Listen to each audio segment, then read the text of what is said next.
You waited for it. You believed in it, and it happened. Personal missions. The second front campaign.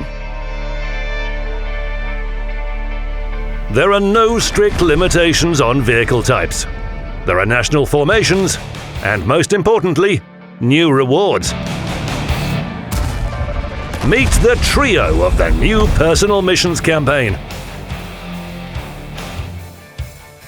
What are these vehicles, and are they worth sweating over? Let's find out.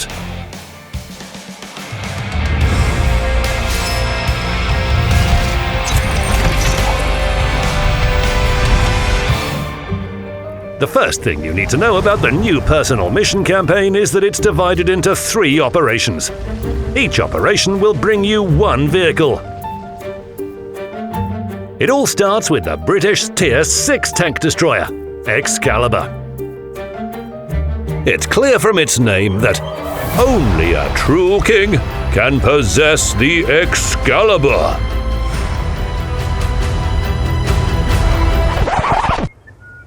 Sorry, not really. The missions of the first operation are cumulative, so almost everyone will receive this carriage sooner or later. But its availability shouldn't confuse you. On the contrary, it should make you glad. And the reason for this is as simple as pie. This vehicle is really interesting. Well, it might look like a dinner table or fat caterpillar. But first of all, to each their own. And secondly, the Excalibur has excellent characteristics. The vehicle's speed is 50 km per hour. Its power-to-weight ratio is more than 18 horsepower per ton. Add good maneuverability, and we get a vehicle that reaches the required bush just when needed. It's no surprise that the Excalibur pays for its good dynamics with its armor. We could go into the numbers, measure the thickness of the effective armor, discuss the caliber rules, consider normalization and RNG, and other stuff.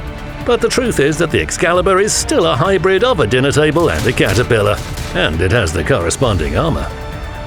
The only way to stay healthy is to be stealthy. Surprisingly, this Brit is good in this department.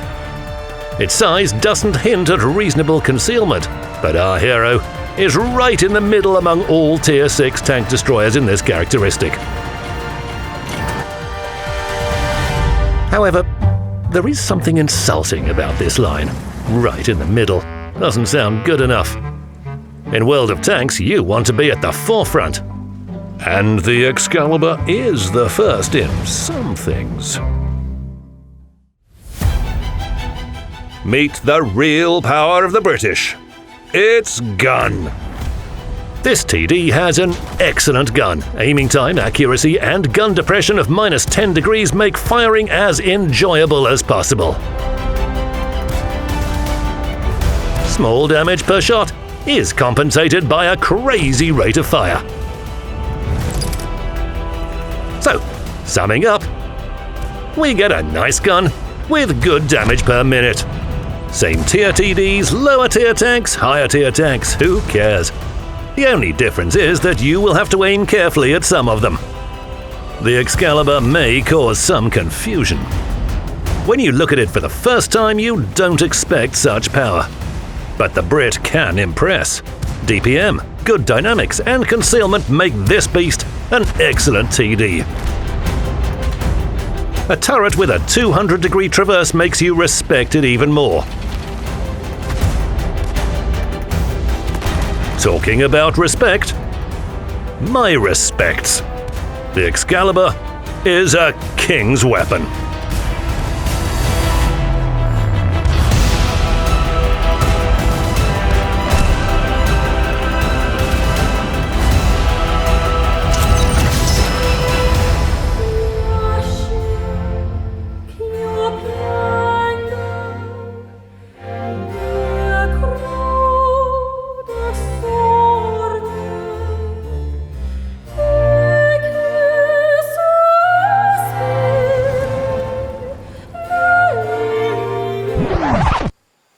I didn't get that reference, but alright. Meet the Chimera, the British Tier 8 medium tank. The first thing you may notice is there's no snake tail or body of a goat, for better or worse. However, this combined monster still justifies its name. For example, the Chimera's armor is better than that of a regular medium tank. However, there's a small nuance to it. It's still mediocre. It's as useful as that goat part, or a submarine with screen doors. Not very. Its dynamics are another matter. Average indeed. No more, no less. 50 kilometers per hour.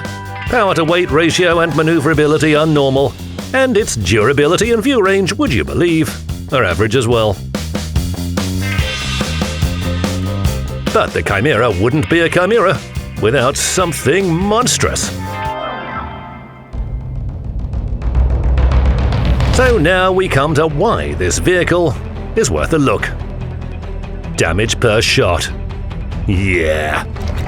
It has a monstrous alpha hit. 440 points.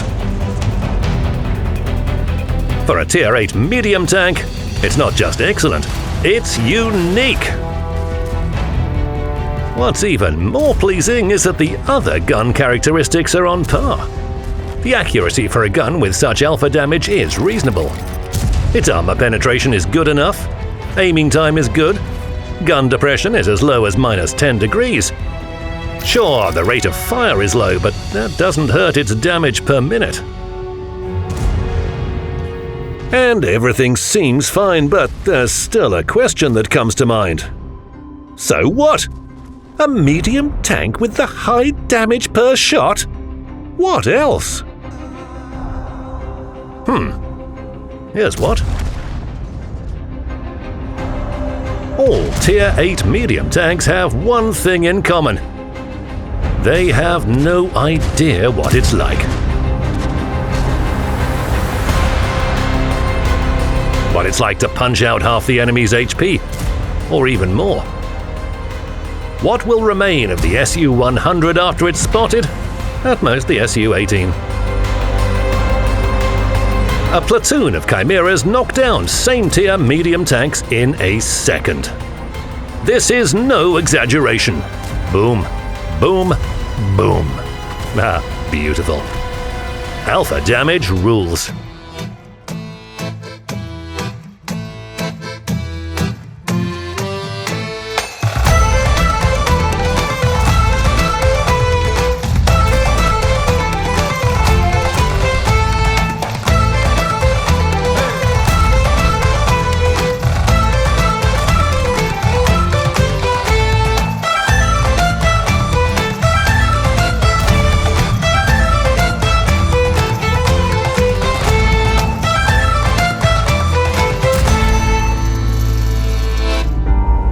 The Chimera is controversial. On the one hand, its averageness is too boring sometimes. On the other hand, it's a medium tank with enormous damage per shot. Yes, its capabilities are limited. Yes, it's played situationally, but still, big alpha. It brings you joy in one crude and straightforward, but very pleasing way. The art of primal aggression.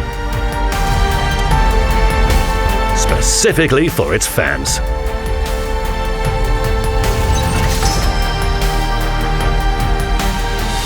Well, now we've come to dessert. This is it. The one that doesn't need a famous name like Excalibur or Chimera. The one that you just want to add to your garage. A Soviet heavy tank, limited edition, the Object 279, early.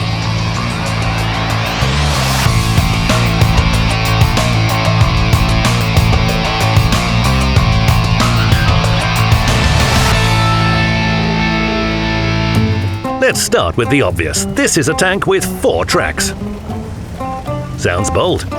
Looks defiant. Makes you fall in love with it at first sight.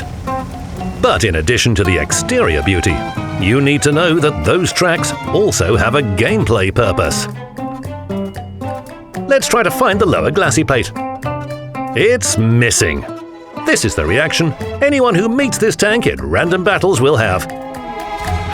The most vulnerable and inviting part is now missing.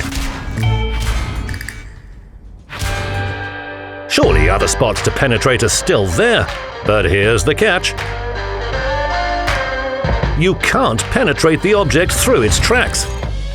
There's nothing behind them. The upper glacis plate is well sloped. Now meet the turret. It's Soviet. As a result, even the most dangerous guns in the game will only penetrate it half the time. Its dynamics and maneuverability are on par with the IS tanks. The famous gun depression angles are also here. That's a given. The best thing this heavy has is its gun. You can't say a lot about it. It's just better than the IS-7 and IS-4 guns. With all the bells and whistles, including improved equipment, the object's gun fires every 8 seconds. Its aiming time is 2.18 and accuracy is 0.33. And it's still just good. Nothing more. The dynamics are okay, but obviously not the best. The armor is good, but penetrable to the front with gold shells. The gun is fine, but it's not a destroyer. None of the Object 279's characteristics are outstanding. Yeah, it's a really good tank without any significant drawbacks. But what's so special about it? Only its design? Lack of a lower glacis plate? Well, and here's a revelation for you. The main feature of the object is not its characteristics, not its design, and not even its gameplay. It's its owner. You won't just work hard to get this vehicle, oh no. No. You'll have to go down the throat of a volcano, drink some tea with the devil there, and take the 279 away by force. Just imagine such a tanker. This guy can do everything. He soaks up damage, wiggles, baits the enemy to knock off a track, uses a hull down position, plays its damage per shot, damage per minute, concealment, dynamics. He spots and overspots, rushes in, crushes, wins, and you can be that guy.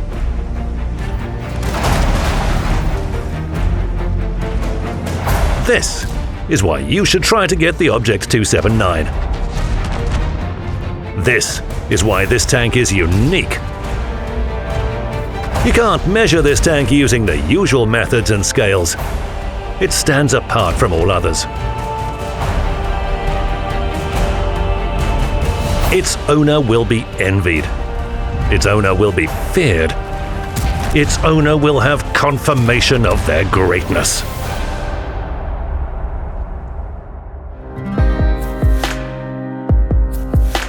There are cheap vehicles. There are expensive vehicles. The Excalibur is a vehicle to have fun on. The Chimera is a true beast with a unique feature.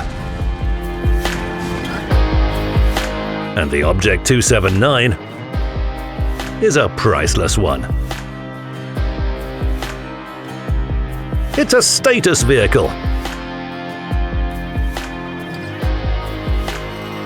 A Rolls-Royce of World of Tanks.